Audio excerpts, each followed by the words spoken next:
Hi welcome to view point. ఏం ఫ్యామిలీరా బాబు, ఇదే మాట అంటోంది ఆంధ్రప్రదేశ్ మొత్తం. మన ప్రీతమ గౌరవనీయులైన ముఖ్యమంత్రి జగన్మోహన్ రెడ్డి గారి ఫ్యామిలీని చూసి. ఎందుకు అంటున్నాను ఈ మాట అంటే, తాజాగా విజయమ్మ గారు అమెరికా వెళ్ళిపోయారట. జగన్మోహన్ రెడ్డి గారు ఒత్తిడి తట్టుకోలేక, ఇటు షర్మిల గారు ఒత్తిడి తట్టుకోలేక విజయమ్మ గారు అమెరికా పారిపోయారు. విజయమ్మ గారు ఉండాల్సింది కదా, పాలేవో నీళ్ళేవో చెప్పాల్సింది కదా జనానికి. జగన్మోహన్ రెడ్డి మంచోడా, షర్మిల మంచిదా చెప్పాల్సింది కదా విజయమ్మ గారు. జగన్మోహన్ రెడ్డే హంతకుడు అని స్వయాన చెల్లి ఆరోపణలు చేస్తోంది. జగన్మోహన్ రెడ్డి దుర్మార్గుడని స్వయాన చెల్లి ఆరోపణలు చేస్తోంది. జగన్మోహన్ రెడ్డి మోసగాడు అని, తనను కూడా చీట్ చేశాడని చెల్లి ఆరోపణలు చేస్తోంది. మరి తల్లి ఎటువైపు ఉండాలి? న్యాయం వైపు ఉండాలి కదా. సో తల్లి న్యాయం వైపు ఉండలేని పరిస్థితి. పాశం, కన్న పాశం అంటారు కదా. కొడుకు మంచోడైనా చెడ్డోడైనా నోరు తెరిచి ఒక మాట అనలేని పరిస్థితులు ఆమె ఉందేమో అని జాలిపడ్డం తప్ప మనమేం చేయలేం. ఎంతటి ఒక భయంకరమైన ఒత్తిడిలో విజయమ్మ గారు ఉన్నారంటే, ఈ దేశంలో ఉంటే ఈ ఇబ్బందులు చూసి తట్టుకోలేక పారిపోయి అమెరికాలో ఉంటున్నారట.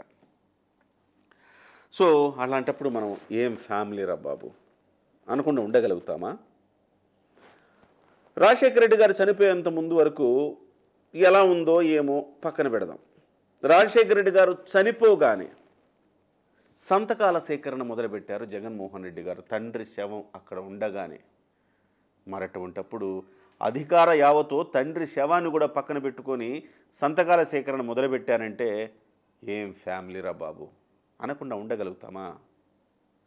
ఆ తర్వాత బాబాయ్, ఇది తప్పు చేస్తున్నావు జగన్మోహన్ రెడ్డి గారు, మీరు తప్పు చేస్తున్నారు, కన్న తల్లికి ద్రోహం చేసినట్టే కాంగ్రెస్ పార్టీని ఇలా చేస్తే, మీ నాన్నగారి ఆశయాలకు తూట్లు పొడిచినట్టే ఇలా చేసినట్టయితే అని చెప్పి ఆయన కాంగ్రెస్ పార్టీలో ఉన్నప్పుడు ఆయన మీద ఒత్తిడి తెచ్చి నయానో భయానో మళ్ళీ ఆయన్ని మీ పార్టీలోకి తెచ్చుకున్నారు. అట్లానే ఆయన గౌరవం ఇవ్వాల్సింది కదా. ఆయన మీ అధికార యావకు అడ్డొస్తున్నాడని బాబాయిని, సొంత బాబాయిని కూడా చంపేసిన చరిత్ర. అలాంటప్పుడు ఏం ఫ్యామిలీరా బాబు అనకుండా ఉండగలుగుతామా? ఆ తర్వాత తల్లికేమో మొదట మనం అధ్యక్షురాలుగా, గౌరవ అధ్యక్షురాలుగా నియమించాం. ఆ తర్వాత ఉన్నది కూడా పీకేశాం.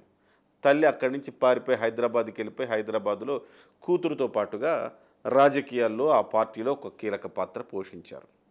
మరి అధికార యావతోటి తల్లిని కూడా బాధ్యతల నుంచి నువ్వు తప్పిస్తే ఏం ఫ్యామిలీరా బాబు అనకుండా ఉండగలుగుతామా? సరే, నువ్వు కష్టాల్లో ఉన్నప్పుడు ఆమె, నువ్వు జైల్లో ఉన్నప్పుడు, జగన్ ప్రీతమ గౌరవనీయులైన ముఖ్యమంత్రి గారు గతంలో జైల్లో ఉన్నప్పుడు ఆయన సోదరైన షర్మిల గారు ఆయన కోసం పాదయాత్ర చేశారు 1000 కిలోమీటర్లు. ఆయన కోసం బై బై బాబు అని చెప్పేసి రిథమెటిక్గా బండ్లెక్కి, కార్లెక్కి, వ్యాన్లెక్కి ఆమె ప్రచారం చేశారు. మరి అంత కష్టపడ్డామని నిలువునా మోసం చేసి ఆమెకు ఆస్తి ఇవ్వకుండా, ఆమెకు అధికారంలో భాగం ఇవ్వకుండా, ఆమెను నయానో భయానో హైదరాబాద్ పారిపోయేలా చేశారు. అంటే తల్లిని పక్కన పడేశారు అధికార యావతోటి, అలాగే చెల్లిని పక్కన పడేశారు అధికార యావలతో. సో అటువంటప్పుడు తల్లిని చెల్లిని కూడా కాదనుకున్నప్పుడు ఏం ఫ్యామిలీరా బాబు అనకుండా ఉండగలుగుతామా? సో అందుకే ఇటీవల కాలంలో ఆమె అమెరికా వెళ్ళిపోయినప్పుడు అందరూ అనుకుంటున్నది ఏంటంటే ఏం ఫ్యామిలీరా బాబు, అధికారం కోసం కాట్ల కుక్కల్లాగా ఫ్యామిలీలోనే కొట్టుకొని చచ్చిపోతున్నారు కదరా బాబు, ఏం ఫ్యామిలీరా బాబు అంటున్నారు. మరి వీళ్లకు మెగా ఫ్యామిలీ గురించి మాట్లాడే అర్హత ఉందా? ఒక్కసారి కంపేర్ చేసుకుందామా? మెగా ఫ్యామిలీ గురించి మాట్లాడే అర్హత ఉందా వీళ్ళకి? అన్నయ్య అంటే చిరంజీవి గారు లాగా ఉండాల, కొడుకు అంటే చిరంజీవి గారు లాగా ఉండాల, భర్త అంటే చిరంజీవి గారు లాగా ఉండాల, అలాగే తండ్రి అంటే చిరంజీవి గారు లాగా ఉండాల. అన్నింటికీ చిరంజీవి గారు ఒక ఉదాహరణ, ఎగ్జాంపుల్, ఒక రేంజ్ సెట్ చేశారు ఆయన. మెగాస్టార్ ఆయన కేవలం సినిమాల్లోనే కాదు, ఫ్యామిలీ విలువల్లో కూడా మెగాస్టార్ ఆయన. ఒక్కసారి ఆలోచించండి.